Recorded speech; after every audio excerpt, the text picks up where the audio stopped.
विज्ञान प्रविधि मन्त्रालय भन्ने एउटा मन्त्रालय बनाइयो भने खर्च बढ्छ अरे। 2-4 अरब रुपियाँ एउटा मन्त्रालय चलाउनलाई लाग्छ।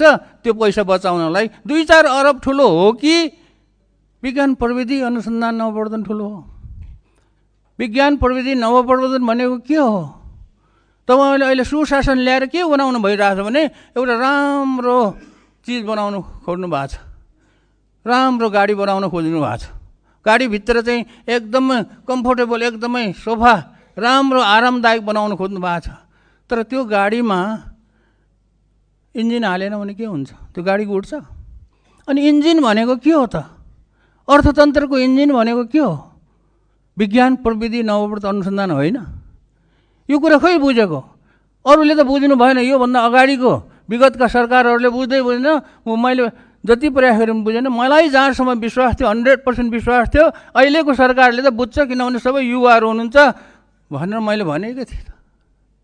खोइ सुनाइ भएको?